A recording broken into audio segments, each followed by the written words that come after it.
चलिए शुरू करते हैं। हाँ ये बताओ प्रॉब्लम्स क्या थी। क्वेश्चन 5.1 में क्वेश्चन नंबर 1 का सेकंड पार्ट। ओके देखो सेकंड पार्ट में क्या हुआ है, उसकी क्वेश्चन की थीम ये है कि मान लो आपके पास में स्टार्टिंग में जो वॉल्यूम था एयर का, जैसे कि बलून है, अब बलून में जितना एयर फिलअप किया आपने उसका 1/4 कीजिए और बाहर निकाल दीजिए। अब 1/4 निकलने के बाद जो बचा हुआ रह गया उसका फिर निकालो 1/4, और जो भी हुआ है उसको बाहर निकाल दो। निकाल दिया।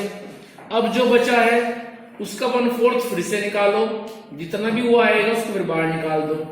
क्वेश्चन की थीम ये है, ठीक है, कि जितना वॉल्यूम एयर का अंदर प्रेजेंट है उसके अंदर उसका 1/4 कीजिए बाहर निकाल दीजिए। जरा इधर देखो, मान लो कि स्टार्टिंग में जो वॉल्यूम था, वॉल्यूम ऑफ एयर वो ए था, ए मीटर क्यूब मान लो। तो हम क्या करेंगे, इस वॉल्यूम ए का 1/4 करेंगे, ठीक है। तो जो बाहर जाएगा, जो हमें निकालना पड़ेगा 1/4 of A, it means A/4। ये हम बाहर निकालेंगे अब A/4। तो A/4 बाहर निकालने के बाद कितना बचेगा, लेफ्ट वॉल्यूम वो आ जाएगा A माइनस A/4, और कितना है सोल्व करने के बाद भी 3A/4। अब 3A/4 उसके अंदर बचा हुआ है, इसका 1/4 फिर निकालो 3A/4 का। 1/4 इंटू 3A/4, तो ये आ गया 3A/16, यानी कि इतना आप बाहर निकाल देंगे। तो अब कितना बचेगा, फिर लेफ्ट वॉल्यूम था कितना हमारे पास में 3A/4, कितना बाहर निकाल रहे हो 3A/16, जब लीजिए एलसीएम 16, 4 4 जा 4 3 जा माइनस 3A, तो आ गया 9A/16। अब उसके अंदर इतना बच गया, ठीक है, ये बचा हुआ है। अब इसका फिर से निकालो 1/4, 1/4 ऑफ 9A/16, तो कितना आ गया 9A/16, 4 से 64। ये बाहर जाएगा तो कितना बचेगा, उसमें से इसको माइनस कर दो। सो लेफ्ट वॉल्यूम आ जाएगा 9A/16 माइनस 9A/64। अब ऐसे मत कर देना कि इसमें से गया तो 0/this, ऐसा नहीं होता, क्योंकि जब डिनोमिनेटर सेम नहीं है उनको पहले आप सेम तो करो। तो इसका लेना पड़ेगा हमें एलसीएम। एलसीएम आएगा 64, 4 इंटू 9 36A माइनस 9A, तो ये मेरे पास बचेगा 27A/4, 64। अब देखो स्टार्टिंग में हमारे पास वॉल्यूम ए था। अब सुनो अब्दुल्ला, ए था, A/4 आपने बाहर निकाल दिया, तो फिर कितना बचा 3A/4। उसके बाद आपने ये बाहर निकाल दिया तो कितना बचा 9A/16। उसके बाद आपने ये बाहर निकाल दिया तो कितना बचा 27A/64। सुनना है कुछ, स्टार्टिंग में वॉल्यूम ये था, मान लीजिए बलून था उसके अंदर, जो वॉल्यूम था एयर का वो ये था, फिर इसका 1/4 बाहर निकाल दिया, अब इतना बचा। एक बार पंप से बाहर निकालने के बाद ये बचा, दूसरी बार पंप फिर लगाया वहां पे, फिर बाहर निकाल दिया कुछ हवा को, तो फिर ये बचा। उसके बाद फिर दोबारा पंप लगाया, हवा बाहर निकाली, तो फिर ये बचा है, ठीक है। ये वो वॉल्यूम है जो पंप लगाने के बाद हवा बाहर निकालने में बच रहा है। तो अब चेक कर लो कि क्या ये एपी है। चेक कर लो आप। आयुषी एपी है ये जो मैंने लिखा है A3/4 9A/16, तो आप बैठे बहुत दूर है, क्या बात, इधर आ जाओ। अच्छा अब सुनो, A3/4 4/16 ये चेक करके बताओ क्या ये एपी है। एपी क्या होता है जी? आप क्लास में थे लास्ट टाइम, तो क्या होता है AP? What do you mean by AP? किसको बोलते हैं एपी और किसको नहीं बोलते हैं? क्या चेक करना पड़ता है कि कोई टर्म कोई सीक्वेंस अपने आप में एपी है नहीं है? मैंने कहा अभी मेरे पास में 2 है 5 है 10 है 15 है, बताओ एपी है नहीं है? तो कैसे बताओगे आप एपी है नहीं है? हाँ तो चेक करो कॉमन डिफरेंस। क्या कॉमन डिफरेंस सेम आएगा? नहीं आएगा। बैठ जाओ। ये अपने आप में एपी नहीं है, क्योंकि जब आप 3A/4 में से a माइनस करोगे, एलसीएम लेके सोल्व करोगे, तो d की वैल्यू कुछ और आएगी। सेकेंड टाइम जब आप इसमें से इसको माइनस करोगे, सोल्व करोगे लेकर के एलसीएम, तो d कुछ और आएगा। तो d की वैल्यू बार बार अलग अलग आएगी, इसलिए ये एपी नहीं है। ठीक है, और बताओ, चलें आगे। अब देखो भाई, हम एक्सरसाइज 5.1 पूरी हो चुकी थी। 5.1 तो सिर्फ ये है कि आपको बताना है कि वो एपी है या नहीं है। एपी है तो बताओ ए और डी क्या है, एपी है तो बताओ नेक्स्ट 3 टर्म्स क्या होंगी, सिर्फ ये पूछ रही है वो। ठीक है, 5.2 में हम सोल्व करते हुए इसको क्वेश्चन नंबर 6 पे आ गए थे। ठीक है, 6 हो गया था। चलो क्वेश्चन 6 करा देंगे दोबारा से। Question number 6 page number 106 exercise 5.2। सुनो ध्यान से। क्वेश्चन नंबर 6 में कह रहे हैं check whether -150 is the term of the AP 11,852। AP लगातार डिक्रीज हो रही है, लगातार टर्म्स की वैल्यू कम हो रही है, तो यहाँ पे कॉमन डिफरेंस डी की वैल्यू निगेटिव में आएगी। ठीक है, चलिए, तो वो कह रहे हैं आपसे इसमें कि चेक करके बताओ कि जब ये एपी लगातार कम होती चली जाएगी, पहले 11 फिर 8 फिर 3 और कम हो गए 5 फिर 3 और कम हो गए 2, तो जब ऐसे 3 कम होती रहेगी एपी, तो क्या इसमें कुछ देर के बाद -150 आएगा? ये पूछ रहे हैं आपसे। जैसे अभी 11 के बाद 8 आया, फिर 5 आया, फिर 2 आया, तो क्या इसमें कुछ देर के बाद जब आप लिखते चले जाओगे इसको, तो क्या इसमें आपकी कभी मुलाकात -150 से होगी? ये पूछ रहे हैं आपसे। अब मुझे पता नहीं है कि भाई होगी नहीं होगी, क्या पता वो ना मिले घर पे चाय पे सर्दियों मौसम। तो हम क्या करेंगे, जब हमें ये मालूम करना है कि भाई -150 यहाँ पे है नहीं है, जैसे हम पूछे कि भाई बताओ इस क्लास में मोहित है? No sir. तो आप कहेंगे नहीं। क्यों? क्योंकि मोहित को यहाँ पे कोई रोल नंबर ही नहीं दिया गया। रोल नंबर आपके सबके आपस में बटे हुए हैं कि रोल नंबर 1 किसी और का है, रोल नंबर 2 किसी और का है, 3 किसी और का है, तो मोहित तो यहाँ पे कोई नहीं है, आपने एकदम से बता दिया। लेकिन यहाँ चेक करना पड़ेगा कि -150 है नहीं है। तो ये चेक करने के लिए कि -150 यहाँ पे है या नहीं है, हम उसको थोड़ी देर के लिए मान लेते हैं कि वो nth टर्म है, वो कुछ देर के बाद उसमें सपोज आ जाएगी।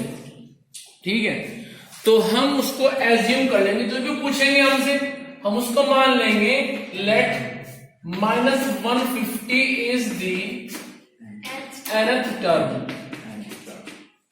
और इसको हम an के बराबर रख करके an का फॉर्मूला ओपन कर देंगे और यहां से हम n निकाल लेंगे।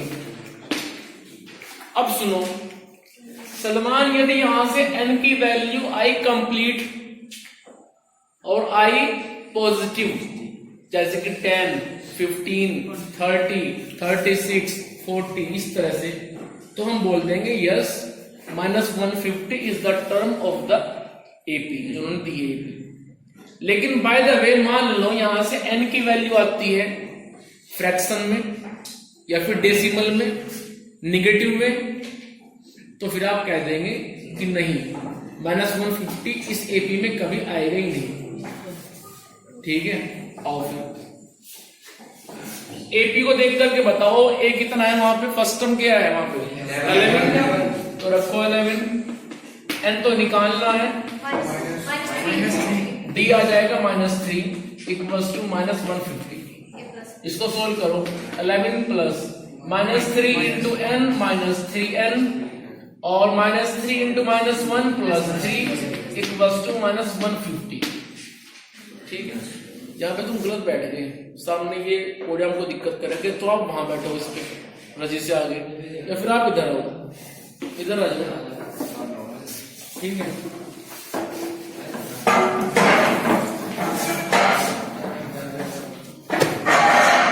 चलिए तो यहां से -3n इक्वल्स टू आएगा -150, 11 प्लस 3 14 पॉजिटिव लेफ्ट में है, उधर जाएंगे तो बनेंगे -14, so -3n equals to -164।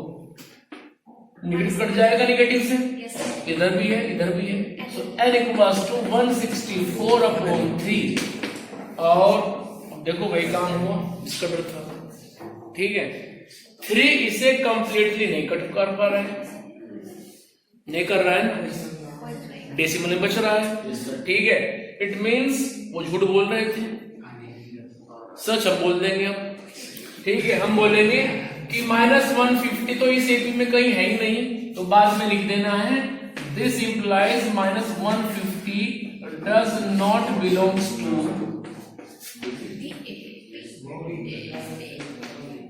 The given AP. जो हमें एपी दी गई है उसमें कहीं पर भी -150 नहीं आएगा। क्यों नहीं आएगा? क्योंकि n की वैल्यू कंप्लीट नहीं आ रही है, वो मतलब डेसिमल में आ रही है, रिमाइंडर बार-बार बच रहा है। ठीक है, चले आगे। सर हाँ बोलो। सब ऐसे ही पता करेंगे। हाँ, यही तरीका है बस पता करने का। -150 अगर वहां से पॉजिटिव होता कोई, उसे पता करना होता यहाँ पे। Yes sir. हाँ, तो तब भी यही तरीका होगा। अब यहाँ पे हटा दोगे आप, मान लो यहाँ पे हो जाए 50, तो तब भी तरीका यही होगा। जैसे मतलब नेगेटिव में नहीं आनी चाहिए और डेसिमल में ऐसे। देखो, जो n की वैल्यू है ना, ये अपने आप में कंप्लीट पॉजिटिव आए, जैसे होता है ना ये नेचुरल नंबर, यस सर। तो नेचुरल नंबर आए n की वैल्यू 1 2 3 4 5 6 एंड सो ऑन।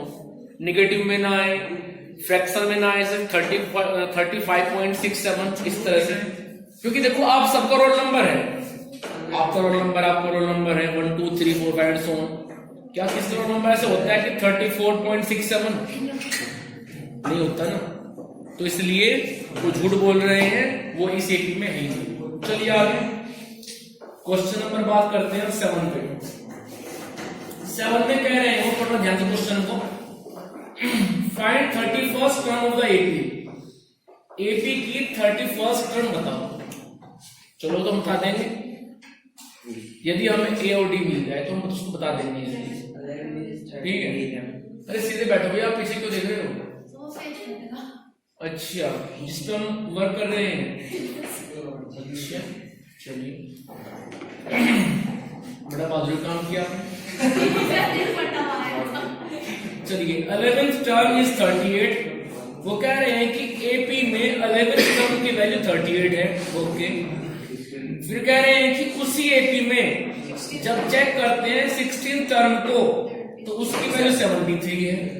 तो भाई इन दोनों की आप हेल्प लेंगे ए और डी निकालने के लिए। जो बाद में कह रहे हैं कि 11th टर्म ये है, 16 टर्म ये है, हम उसी की हेल्प लेंगे। आओ जरा देखो, क्वेश्चन नंबर 7 है। उन्होंने 7 में कहा कि 11th टर्म कितना है?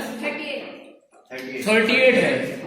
अब वो तो बोल रहे हैं कि 11th टर्म 38 है, लेकिन आप सब तो पढ़े लिखे आदमी हैं, आप लिखेंगे कि 11th टर्म जो होती है हमारे हिसाब से वो a + 10d होगी। 11 से 1 कम कर देंगे 10 मिलता है।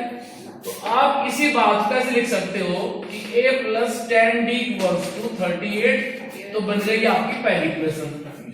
उसके बाद वो बोल रहे हैं कि 16th टर्म 73, उन्होंने कहा 16 टर्म, ठीक है। आप बोलेंगे a + 15d = 73, तो बन गई दूसरी इक्वेशन। वेरिएबल दो हैं a और d, तो क्या करेंगे, इसको यहां पे रखिए, मेथड यूज करो एलिमिनेशन, और यहां से a और d निकाल लो। 38 मैं यहां से करूंगा फिलहाल a को एलिमिनेट, ठीक है, क्योंकि कोफिशिएंट ऑफ a 1 1 है, दोनों में सेम है। यदि आपको d करना हो एलिमिनेट तो आप कर सकते हो, कैसे, 15 यहां पे 10 यहां पे, दोनों का एलसीएम निकाल लो, कितना आएगा, 30 आएगा, ठीक है। तो 30 बनाओ आप इधर और 30 बनाओ इधर, यहां मल्टीप्लाई करो पूरी इक्वेशन को 2 से, और यहां मल्टीप्लाई करो पूरी इक्वेशन को 3 से। यदि डी करना हो एलिमिनेट तब की बात है वो, लेकिन क्यों करें इतना फर्क, टाइम बचाना है एग्जाम में। तो जब कोफिशिएंट ऑफ ए दोनों सेम 1 1 है तो साइन चेंज कर दो फटाफट, ए से ही कट जाएगा, ठीक है। 15 पॉजिटिव 10 नेगेटिव, तो बचेंगे 5 पॉजिटिव। उसके बाद 73 पॉजिटिव ये नेगेटिव, तो बचेंगे 35 पॉजिटिव।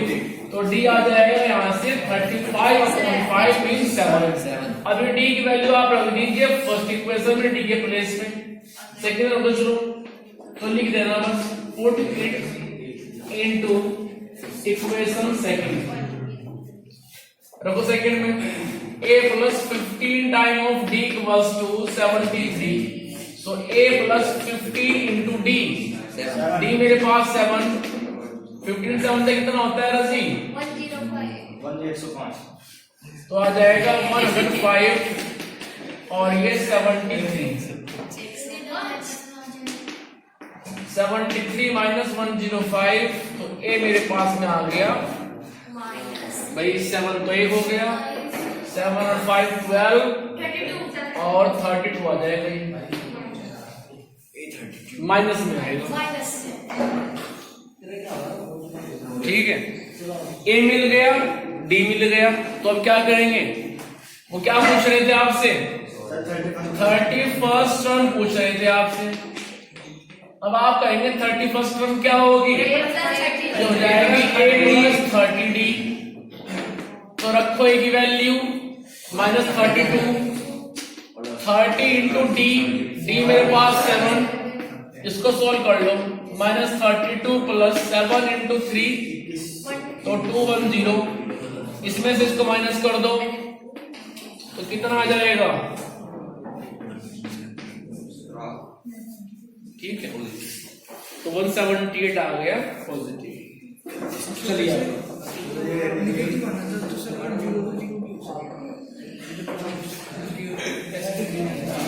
नहीं, ये टर्म की वैल्यू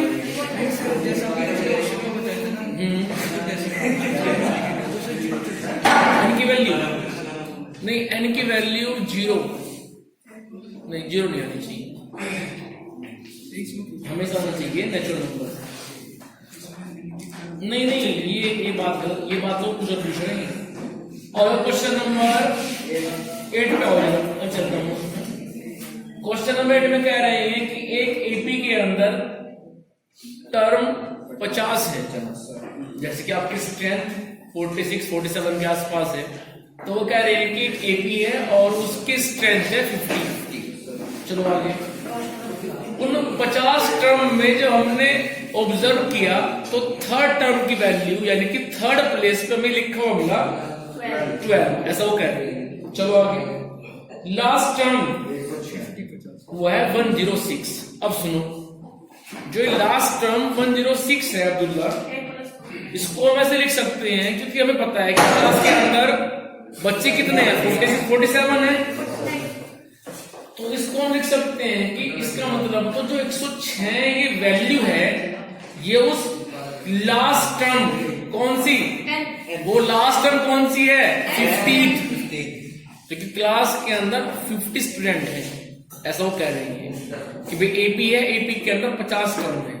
अब उन्होंने कहा कि लास्ट टर्म की वैल्यू 106 है, तो इसका मतलब वो आपको इनडायरेक्टली कह रहे हैं कि उस एपी की 50वीं टर्म की वैल्यू 106 है। समझिए, ठीक है, इस बात को आप ऐसे लीजिए। चलिए, तो क्या पूछ रहे हैं बाद में आपसे कि ये बताओ 29th टर्म यानी कि 29th प्लेस पे जो वैल्यू लिखी हुई है वो क्या है, ये पूछ रहे हैं। ठीक है, तो एक काम करना है, ए और डी निकाल। सुनो बता रहा हूं, जैसे हमने क्वेश्चन किया सेम वैसे ही है। उनकी पहली बात पे आओ, उन्होंने क्या कहा है कि थर्ड टर्म 12, अब वो कह रहे हैं थर्ड टर्म को 12 हम लिखेंगे थर्ड से 3 से कम कर दो, means a plus 2d equals to 12, तो बनेगी मेरी पहली equation a plus 2d equals to 12। चलो आगे, वो कह रहे हैं कि लास्ट टर्म 106 है, हम कहेंगे कि टर्म वहां पे 50 है, इट मीन्स 50वीं टर्म की वैल्यू 106 है, तो 50वीं टर्म को हम कैसे लिख सकते हैं, 50 से कम करो, यानी कि a plus 49d equals to 106, ये बन गई आपकी दूसरी इक्वेशन। तो जैसे मैंने इन दोनों को सोल्व किया ऐसे आप उनको सोल्व कर लेना, a और d निकाल लेना, निकाल के a और d, वो क्या पूछ रहे हैं आपसे लास्ट में, 29th टर्म की वैल्यू, तो क्या होगी वो टर्म 29, वो होगी उससे कम कीजिए, यानी कि a प्लस 28d, इस तरह से, तो वहां a रख देना, d रख देना, आंसर आ जाएगा। क्वेश्चन नंबर 9 पे आइए। 9 में कह रहे हैं कि थर्ड टर्म और 9th टर्म किसी एपी में 4 और -8 है, यानी कि थर्ड प्लेस पे लिखा हुआ है 4 और 9th प्लेस पे लिखा हुआ है -8। ठीक है, अभी रुको जरा, आगे बाद में चलेंगे। जब उन्होंने कह दिया आयुषी कि थर्ड टर्म 4 है, लेकिन थर्ड टर्म को तो हम लिख सकते हैं a प्लस 2d, तो हमारी पहली इक्वेशन बन गई a plus 2d equals to 4। चलो आगे, फिर कह रहे हैं कि 9th टर्म -8 है, अब 9th टर्म क्या होता है हमारे हिसाब से a प्लस 8d, तो हम लिखेंगे a plus 8d equals to -8, ये बन गई हमारी दूसरी इक्वेशन। इन दोनों को सोल्व कर लेंगे, a और d मिल जाएगा। जब a और d मिल जाएगा, अब पढ़ो आगे। वो कह रहे हैं क्वेश्चन में आगे, which term of the AP is 0। वो कह रहे हैं कि जब एपी चलती रहेगी तो उसमें बीच में एक टर्म की वैल्यू 0 आ रही है, तो ये बताओ वो जो बीच में टर्म 0 आ रही है वो कौन सी टर्म है जिसकी वैल्यू 0 है, ये पूछ रही है आपसे। तो मैंने बताया है आपको कि जब कभी हमें ये पता लगाना हो कि कौन सी टर्म है, ये कौन से नंबर पे आएगा, ये उसमें होगा या नहीं होगा, तो आप उसको an के बराबर रख दो। ठीक है, तो आप क्या करेंगे, आप an के बराबर रख दीजिए 0। क्यों रखा 0? क्योंकि हमें मालूम करना है कि 0 उसमें किस नंबर पे लिखा हुआ है, ये पता करना है। ठीक है, an को ओपन करो, a plus n-1 into d equals to 0। a कितना है आप वहां से निकालेंगे उसको सोल्व करके, जो बनी थी दो इक्वेशन। ठीक है, तो वहां से a निकाल के और d निकाल के लाके यहां रख देना, रख दोगे और यहां से n निकाल लेना। ऐसा हो क्वेश्चन ही कर लोगे अपने आप। Yes sir. चलिए अब आओ क्वेश्चन नंबर 10 पे। क्वेश्चन नंबर 10 में वो कह रहे हैं कि 17th term of the AP exceeds, यानी कोई ज्यादा है इससे 10th टर्म से, कितना 7, मीन्स 17th टर्म की वैल्यू 10th टर्म की वैल्यू से 7 ज्यादा है, ऐसा वो कह रहे हैं। 17th प्लेस पे जो लिखा हुआ है वो 10th प्लेस पे जो लिखा हुआ है उससे 7 ज्यादा है। भैया एक तो 10th टर्म की वैल्यू, एक है 17 टर्म की वैल्यू, तो 17 टर्म की वैल्यू 10th टर्म की जो वैल्यू है उससे 7 ज्यादा है वो, ये कह रहे हैं। सुनना है कुछ बात? चलो फिर आगे क्या पूछ रहे हैं? पूछ रहे हैं कि डी बता दो, डी क्या है? कॉमन डिफरेंस की वैल्यू।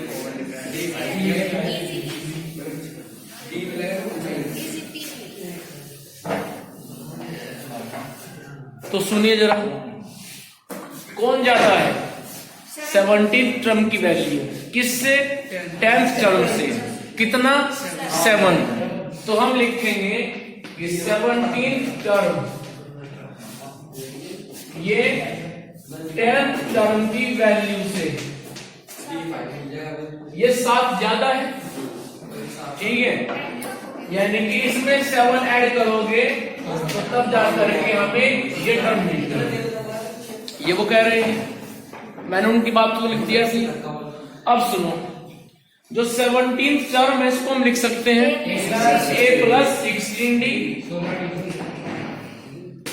उसके बाद इसको हम लिख सकते हैं a + 9d + 7। a से a कट गया, d को लाओ इधर, कि कुछ d इधर है कुछ उधर है, तो इनको आप इधर कर लो। तो 16d - 9d = 7 बचे, रह गया उधर, ठीक है। कितना बचेगा? 7d, उधर कितना है? 7, तो d की वैल्यू आ गई 1, ठीक है। यदि कोई बात क्लियर नहीं हुई है तो पूछ लो। चलिए आगे, घर जाकर के इनको एक बार खुद भी किया करो। हो सकता है कि मैंने आपको बता दिया हो, आपसे ना हो, तो जो बताते हैं घर जाकर किया करो। अपना एक शेड्यूल बनाओ घर जाकर के कि मुझे इस टाइम में पढ़ना है, ये मेरा टाइम टेबल है, उसको बैठ के पढ़िए। नेक्स्ट जाके पूछिए कि हमसे क्वेश्चन नहीं हुआ है, कैसे होगा, उसको हम करेंगे। लेकिन अब अपनी सेल्फ स्टडी शुरू कर दो घर पे, मैं टाइम टेबल बना करके देर रात तक, क्योंकि ये आपके पास में कुछ दिन बचे हुए हैं। जनवरी समझो बस चला गया, ठीक है। तो जो आपको टाइम दिख रहा है कि मेरे पास में 2 महीने हैं, 3 महीने, बेटा टाइम वो भी आएगा जब ये महीने खत्म हो जाएंगे, ठीक है। तो फायदा इसी में है कि बैठ के अपना टाइम टेबल बनाओ, घर बैठ के पढ़ो देर रात तक, और आकर के प्रॉब्लम आकर मेरे से पूछो कि इस चैप्टर में आपने विजन कराया था, मेरे से ये प्रॉब्लम नहीं हुई, इसको आप कराएंगे, इसको हम कराएंगे। आप पूछे तो सही। आओ जरा चलते हैं आगे। क्वेश्चन नंबर देखिए फटाफट 11। वो 11 क्वेश्चन में कह रहे हैं which term of the AP, AP क्या है? 3, 15, 27, 39 will be 132 more than its 54th term। अब सुनो, वो कह रहे हैं कि जब ये एपी चलती रहेगी ऐसे ही, तो वो कौन सी टर्म है जो 54th टर्म से 132 ज्यादा होगी। आपको ये बताना है कि वो टर्म कौन सी है। इसमें वो टर्म भाई 22वीं टर्म है या 25वीं टर्म है, वो टर्म कौन सी है जो इसकी 54th टर्म से, जो भी वो होगी 54th टर्म, मुझे तो पता नहीं है क्या होगी वो, उससे 132 ज्यादा हो वो,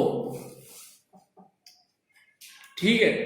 तो हम क्या करेंगे, मान लो कि वो nth टर्म है जो 54th टर्म की वैल्यू से 132 ज्यादा है। यदि आप 132 उसमें ऐड करोगे 54th टर्म की वैल्यू में, तो तब जाके मिलेगी आपको उस टर्म की वैल्यू। तो हम मान लेते हैं कि सपोज वो nth टर्म है जो 54th टर्म से 132 ज्यादा है। वो nth टर्म है जो 54th टर्म से 132 ज्यादा है। यहां तो कोई दिक्कत, इनको ओपन कर दो बस। ये क्या होता है nth टर्म? ये तो an होता है, ठीक है। स्कूल में नाम nth टर्म है, मोहल्ले में an है। उसके बाद 54th टर्म, उसको ओपन कर दो, a + 53d प्लस 132। ठीक है, अब सलमान टेंशन में आ गया कि यहाँ पे हमें पता नहीं है कि ये ए और डी क्या है, ऊपर से एन भी आ गया, थोड़ा मोर बढ़ गई। ठीक है, तो पीछे से आवाज आई, रजी ने आवाज दी कि ए एन को ओपन कर दो। ठीक है, सलमान ने फटाफट ए एन को ओपन कर दिया, बट टेंशन अभी खत्म नहीं हुई। अब ए और डी आ गए, इधर भी आ गए, उधर भी आ गए, अब तक तो उधर ही थे, अब इधर भी आ गए, टेंशन और बढ़ गई। ठीक है, फिर पीछे से आवाज आई, इसने प्रांशु ने कहा कि ए और डी निकाल लो, एपी से ला करके रख दो। ठीक है, एपी क्या है, एपी है 3, 15, 27। तो भाई 3 तो हो गई ए की वैल्यू, चलो, और डी हो गया 12। बस एक मिनट रुक जाना, क्वेश्चन कर दूं।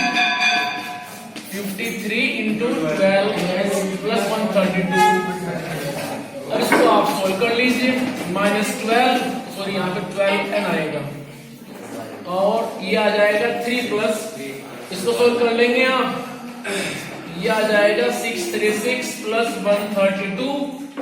तो यहां से 12n की वैल्यू आ जाएगी -9, हो जाएगा उधर, तो 3 प्लस 636 प्लस 132 प्लस 9, इसको ऐड करके 12 से कर देना डिवाइड, तो n की वैल्यू आ जाएगी। पढ़ लोगे अपने आप? ठीक है, हाँ।